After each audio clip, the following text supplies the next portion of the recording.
Տիկին Անավերտյան հումանիտար այս խնդրի լուծումը դուք ինչպես եք պատկերացնում եւ արդյոք ձեզ համար տեսանելի է, որ մեր իշխանությունները այս խնդրի լուծման համար քայլեր իրականացնեն։ Շնորհակալություն, ես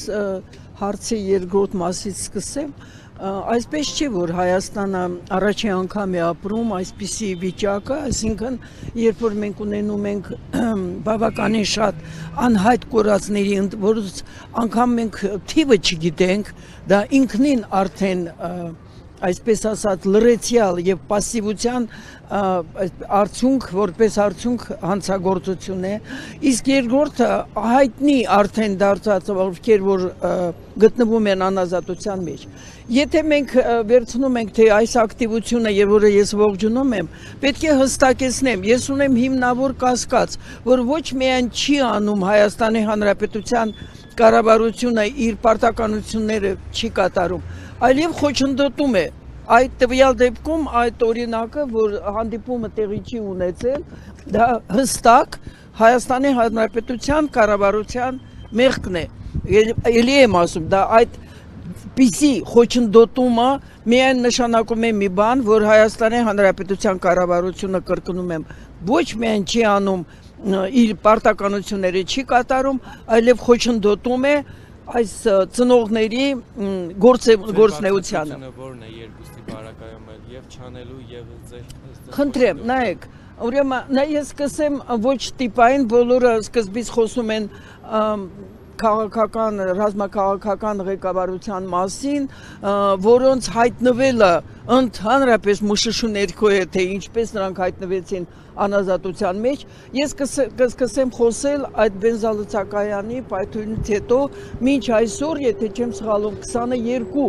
անհետ կորած, այսպես ասած, մարդկանց մասին։ Տեսեք, հայտնի է դարեր շարունակ զբաղվում են երբ որ անհայտ կորածներով, չի լինում, որ մարդ անհետ չլինի։ Եվ դրա համար գոյություն ունի ՄԱԿ-ի կոմիտե, որը այդպես էլ կոչվում է բռնի անհետացած անձանց իրավունքների պաշտպանության կոմիտե։ Ես հստակ գիտեմ, որ այդ կոմիտեին Հայաստանի Հանրապետության կառավարությունը չի դիմել։ Եթե ուզում եք մեկ օրինակ, կարելի է դա շարունակել, բայց ես ասեցի դա հստակ, որովհետև չի լինում այդպիսի բան, որ 22 հոգի հոտս ցնդեն, չկա այդպիսի բան, դա նշանակում է, որ Հայաստանի Հանրապետության կառավարությունը անգամ չի դիմում այն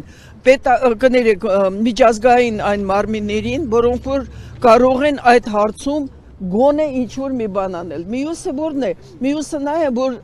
այդպես հայտնի բան է, անհայտ կորածների ծնողները ունեն իրավունք իրազեկված լինեն այն ամենի մասին, ինչ որ արվում է, խոսքը չի գնում գախնի ինչ-որ օհակներով աշխատանքի, և դա տեղի է ունեցել Հայաստանում տարիներ շարունակ գործում էր այդպիսի մարմին, դա այսօր էլ նա գոյություն ունի, ժամանակին դա եղել էր ղեկավարը եղել է պաշտպանության նախարարը, այսօր ԱՀԾ-ի նախարարն է։ Հիմա ես գիտեմ, որ մի անգամ է, թե ինչ է ընդունել են ծնողներին, դա բավարար չէ։ Երկրորդը, դա մենք խնդիր ունենք ինքներս մեզ հետ։ Հայաստանի Հանրապետությունում կարծես թե սովորել են, ժողովուրդը սովորել է, որ կարելի է խոսել խաղաղության մասին, մինչև անգամ անմիտ ինչ-որ գրառումներ կան սոցցանցերում, չբարձրացնելով միակ հստակ հարցը, բա եթե այդքան բարեկամական գրեթե հարաբերություններ են, երբ եւ որտեղ է հնչեցվել անհայտ կորածների կամ անազատության մեջ գտնվող, պետք է ասեմ, այնտեղ ընդամենը 2 զինգերի են, այդ 23 հոգուց, մնացածները պատանդ են կամ քաղաքական կալանավորներ, այսինքն մենք հստակեցնենք, որ հայտնի Ռոբերտ Ամստերդամը ասել է մի քանի խողովակներ, որով որ պետությունը կարող է եւ հստակեցրել է, որ այդ խողովակները չեն օգտագործվում։ Ես իհարկե շատ վատ եմ ընդունում, որ